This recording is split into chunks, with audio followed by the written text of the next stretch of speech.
The way the tournament was structured that year was that the number 1 seed would host every game up until the championship game, with the highest seed remaining hosting the Big South Championship Tournament game.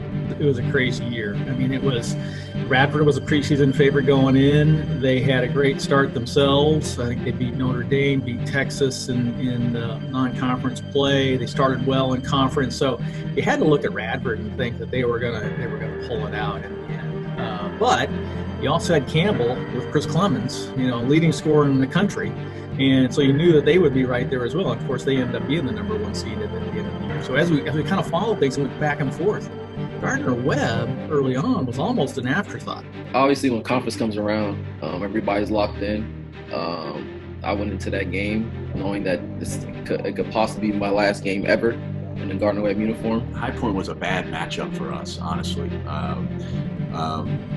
We played small that year, right? So rebounding was not a strength of that team. We weren't a good offensive rebounding team, and we weren't a great defensive rebounding team. And High Point was one of the best in our league at both. And so that was not a good matchup for us. And they had just crushed us on the glass. The matchup prior that we had played them earlier, we had a super connected group. And so we were ready to go there in the tournament and again, played great in that first one and found a lot of confidence. I mean, we came out offensively and we're just on a roll. I just went out there, was being aggressive. Shots was falling as well. And then we were moving the ball well. Yeah, they're bigger than us, but Houston's going to have that dog in them to get on the board. Steele up ahead, great pass to Effiani. A 9-0 run for Tim Kraft's team. We called it gang rebounding. Like, we're not just going to depend on me rebounding. We're not going to depend on Jose rebounding. It's like we're all going in. We're all going to make sure that the ball is secured, and we're not just going to let those 50-50 balls just go to the other team. So it was a big thing on us about getting those 50-50 balls. Like, we're just going to go get it, like put nose down into the dirt and try to go get it. Much of the credit just goes to the coaches and the game plans that we're going into those games. Just taking stuff from the games that we won, and we're like, hey, we have to do this better. We know what we have to do to beat these guys. We know why we lost to them. Coaching staff did a real great job with the scouting report, so we just played the scouting report game and just went out there and left it all on the floor. By 16. Blaster for 3. Yes! They got out to a really big lead. They came back late and made it close at the end. Their name a week later on Selection Sunday. There's 3 for Curtis Holland III. It is an 8-point game. Then they closed the gap. They started pressing us, and we had handled it real well. So much more purpose in these last 5-6 minutes. Oh! Proctor floats it in. How about that? That High Point game was odd because Gardner-Webb takes a massive lead in that game. And it's like, okay, we're going to run away with the game. And then the lead shrank. And it shrank, and you got nervous there. Another trap in the backcourt. Oh, Gardner-Webb needs to get it across, and they don't. They turn it over. Cameron to the basket. Wow. 2-point game. It was like we knew what we had to do, but we just had to execute it better. It really got nerve-wracking. Boy, they just fought, and credit them and their coaching staff for getting those guys to just really kind of amp up their pressure and make the game close. Tim Kraft calling the play. Shot clock down to 13. Jaheim Cornwall explodes past Peterson. Wow. Count it, and 1 for Cornwall. Wow. Tough take. Really tough. He took the drive in there. Drew the contact high off the glass, left-handed. Wow. And Gardner-Webb is going to escape. Wow. And we were able to pull out the W, and be able to advance to the next game. We've played in some tough environments this year, and there will be none tougher than tomorrow night for sure. And the next night we played Campbell, who had won the regular season, and it was packed. It was all Campbell fans. There are very few Gardner-Webb fans there yet for that game. It was an unbelievable environment. Every seat was full, and just a big time college basketball atmosphere. You look at Gardner-Webb up against Campbell. This is Campbell's house. good for 4, 5, 6 points. If Clemens goes off, it's going to be more probably. What does Gardner-Webb have to do to negate that?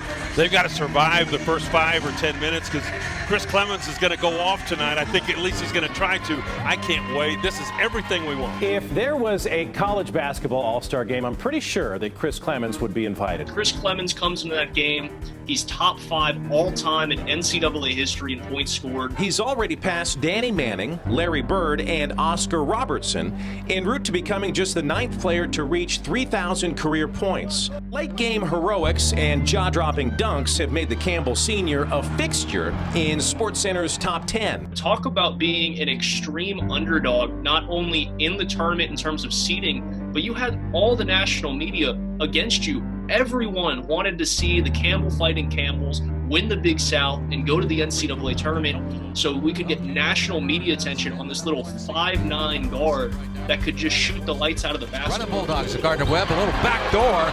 Our guys just did a great job of kind of locking into the game plan and then just playing with a ton of confidence. Perez again backing down the 5'9" Chris Clemens, so obviously that was part of the game plan.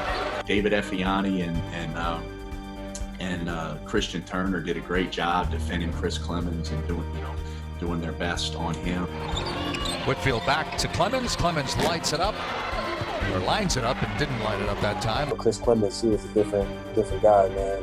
But we stuck to our game plan, which was stop him as much as possible. Guys made big shots. They made big offensive rebounds and just really good, confident players believing in themselves and making plays for each other. And again, I think our connectivity, in a hostile environment, your ability to be close and connected and feel your teammates is such a big deal. I remember being in foul trouble. I remember being in foul trouble most of the game, but at the same time, still being locked in and encouraging Jose, DJ, and Jaheim, and all the other key players, because basketball is a team sport. During that game, a lot of people was in foul trouble, so I had to, again, step up my production on the court. That first half stretch, first off, without Dave and DJ out there, Eric really scored it. Brandon was kind of anchoring the zone, and both of them really stepped up, and then Eric, just kept making plays. There's no doubt Clemens is the star of this team, but maybe he shouldn't try to force too much right now with 4 minutes to go, or 3.5 minutes to go. Laster, that might be an early dagger right there. They are feeling it. It's a 10-point lead. Gardner-Webb, they've hit 5 of the last 6 shots, and now they lead 73-63. They're going to call a timeout on the Campbell side of the court. And then all of a sudden, Chris Clemens, he kind of took over, and they actually pulled it within 1. And Clemens still has some work to do. Wow. Udy kicks it back out to Chapman. Whoa! Chapman lights up a 3. And it got extremely loud. They don't want to go to the NIT. They want to go to the big dance. Unbelievable comeback now. The 10-point lead has been cut to 1 at 73-72. Effiani is out with fouls. We've been stressing just stay together. So when we called the timeout, it was like, all right, we're not gonna fold, we're not gonna bend, we're gonna stay together and keep this lead and keep going, and we're gonna just win the game. That's what we were focused on, winning the game. Even though we stretched it out, we wanted to win the game. And Effiani's on the bench holding his breath. Yeah, he's sick right now, poor guy. He didn't want to finish his career on the bench. Now he's hoping and praying his teammates can do something for him. Here's a guy that's been super tonight. Freshman on freshman. Perez up and under. Blocked by Chapman. And Perez somehow comes back and gets it, and he gets an N1. And that's toughness right there. Wow. Perez didn't give up on it. Pump fake up and under, left hand. And just battles for it and just gets it in there. And then goes and does a chest bump with Effiani on the bench. Clemens lets it go. Well, Ralph, your thoughts? We've got the upset. Gardner-Webb's going to the championship game for the first time. We've been in the semifinals since our 4th year. My 6 years here, and have lost some just close knockdown, drag out, 1-possession games. So to finally kind of punch through and kind of make it to to the next step and getting to Sunday. It's exciting for our program.